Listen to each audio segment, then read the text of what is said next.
nossas aulas de ciências. Pessoal, na aula de hoje a gente vai falar sobre a reprodução dos seres vivos. Se reproduzir é quando o organismo ele consegue fazer a sua prole, né? Os seus filhotes, deve dizer assim. Agora, o que é reprodução? Pessoal, reprodução é uma característica fundamental dos seres vivos, permitindo a formação de novos indivíduos. Assegura a perpetuação das espécies. O que significa perpetuação? Eu consegui deixar os meus descendentes na Terra, né? Eu consegui passar as minhas gerações por diante e, consequentemente, continuar a vida do nosso planeta. Para que se consiga ter vida no planeta, as espécies precisam se reproduzir. E aí existem várias formas de reprodução, né? Agora, a principal você tem que ver os organismos, né, o macho e a fêmea, fazer com que eles reproduzam e passem suas características, suas heranças, né, o seu DNA, o famoso DNA, para as próximas espécies. Pessoal, a gente tem tipos de reprodução. A primeira é a reprodução assexuada, ou também conhecida como agâmica. A na ciência significa não, e gâmica quer dizer gametas. O que são os gametas? São as células reprodutivas do macho e da fêmea. No caso do macho, a gente tem o espermatozoide como célula reprodutiva, e no caso da fêmea, a gente tem o óvulo como célula reprodutiva. Essas duas células reprodutivas vão se fecundar, né? Vão se cruzar, para que nasça uma única célula chamada zigoto, e aí ela consiga se desenvolver até formar um ser adulto. Na reprodução assexuada, não ocorre a troca de material genético, ou seja, esses dois gametas eles não fecundam para nascer um novo ser. Então existem outras formas para isso. É um processo que ocorre sem a participação de gametas, sem a participação do espermatozoide e sem a participação do óvulo. Não há, portanto, a troca de material genético entre os organismos. Não existe a fusão entre macho e fêmea para que nasça um novo ser. A gente vai falar nas próximas aulas quais são os tipos de reprodução assexuada e como é que ela ocorre. Também temos a reprodução sexuada ou chamada gâmica. Nessa reprodução, sim, acontece a troca de material genético. A fêmea e o macho eles vão fazer a fecundação e daí vai nascer um novo ser. Ela é um processo no qual ocorre a troca de material genético entre os indivíduos, na maioria das vezes com união de células reprodutoras, no caso do espermatozoide e do óvulo, denominadas gametas. Lembrando que não é sempre que ocorre a fecundação, né? Em alguns casos, na maioria dos casos, acontece a fusão entre os gametas masculino e o feminino para que nasça uma célula que vai se desenvolver até nascer um ser adulto. E aí, pessoal, a gente tem algumas vantagens e desvantagens dessas reproduções. A gente vai falar agora das vantagens da reprodução assexuada. Primeiro de tudo, gerar descendentes em pouco tempo. Na reprodução assexuada, ela ocorre muito rápido, já que eu não preciso de fusão nem de fêmea nem de macho e da fusão dos gametas. Então, ela vai acontecer de forma bem rápida, já que apenas um ser é preciso para que haja essa reprodução, já que ela não depende de outro indivíduo. A vantagem da reprodução sexuada acontece a variabilidade genética, a recombinação gênica através dos gametas. Como assim, professor?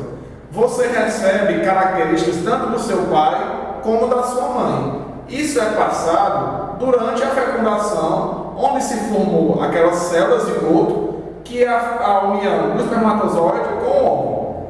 Nesse óvulo e nesse espermatozoide tem DNA, né? Tem características do seu pai e da sua mãe, que ao se fundir vai nascer um óvulo juntando as duas características. Então você parece, em alguns casos, com seu pai e em alguns casos com a sua mãe, por conta dessa variabilidade genética. É por isso que nós não somos iguais, né, aos outros, porque os indivíduos são diferentes e na hora do cruzamento eles conseguem recombinar o seu gene, as suas características, o seu DNA. Então aí acontece a mistura de características. Essas são as vantagens da reprodução assexuada, né, a forma rápida, e na reprodução sexuada acontece a variabilidade genética. Na reprodução as desvantagens. da reprodução assexuada é a formação de indivíduos idênticos e a menor capacidade evolutiva. Claro, se eu tenho só um ser que vai fazer uma reprodução, ele não vai se combinar com o outro, né? Não vai ter a combinação entre macho e fêmea. Por isso, esse ser que vai nascer vai ser igual à sua mãe, igual à fêmea. Por exemplo, se eu pego uma planta e arranco um pedaço dela e vou plantar em outro local, eu fiz a reprodução assexuada. Essa planta que vai nascer é igual àquela que eu arranquei um pedaço. Não aconteceu a variabilidade genética. E aí não vai ter capacidade evolutiva, porque se essa planta ela for, por exemplo, sofrer de uma toxina, de algum veneno agrotóxico, a filha também vai acontecer isso, porque ela é igual à mãe. Ela tem o mesmo DNA do que a mãe. E qual a desvantagem da reprodução sexuada? É o mais tempo para a geração de descendentes e o maior gasto energético. Alguns organismos precisam gastar muita energia para fazer a reprodução sexuada. Precisam investir em cores, por exemplo, né? Existem alguns animais. Aquele que tiver a cor mais bonita, a cor mais chamativa, que vai conseguir fecundar a fêmea. Então também tem alguns que tem que lutar fisicamente. Então vai ter um gasto maior de energia na reprodução sexuada. E durante a reprodução, os indivíduos ficam mais expostos à ação de predadores. É claro, a fêmea ela vai carregar na maioria das vezes seus filhotes e aí vai estar mais cansada, vai ser mais complicado para ela buscar alimento e ela vai estar mais exposta àqueles predadores, àqueles animais que se alimentam dela. Por isso, essa é a desvantagem da reprodução assexuada. Então a gente viu aqui vantagens e desvantagens da reprodução assexuada e da reprodução sexuada. Pessoal, na reprodução sexuada, destaca-se dois fenômenos que permitem a troca de material genético, né? A meiose, que é o processo que forma os gametas, ele vai formar o espermatozoide, vai formar o óvulo, e a fecundação. Nesses dois processos vai ajudar aos seres serem diferentes um do outro, a possuir uma variabilidade genética. E aí como acontece?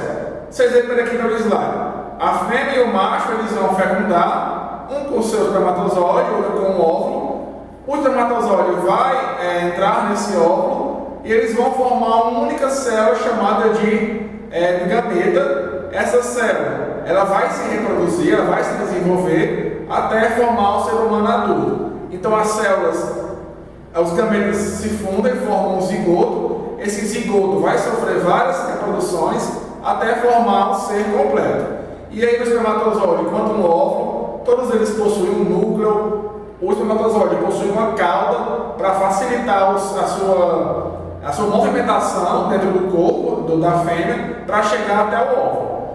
E a gente tem as pontas, que são estruturas que são formadas nos gametas.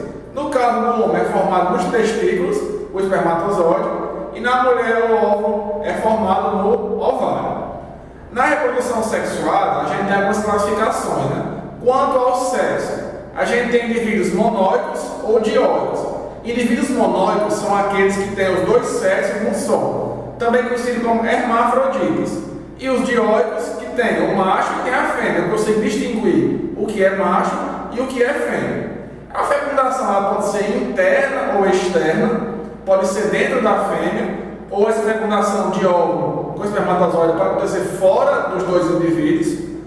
Esse ser que vai nascer pode se desenvolver tanto dentro como fora da fêmea e também vai se desenvolver próximo dela ou em locais próximos do corpo, certo? E aí, pessoal, na reprodução assexuada ou agâmica, que a gente vai falar na próxima aula, a gente tem alguns exemplos como a cisciparidade, né? No caso das bactérias, que através de um ser, ela é cortada ao meio e esse pedaço que ela perdeu vai crescer e se formar um outro ser. Então, o organismo simples se divide em duas partes iguais e vão formar um novo indivíduo. Isso é verificado em bactérias, em algas unicelulares, que é apenas uma célula, e protozoários.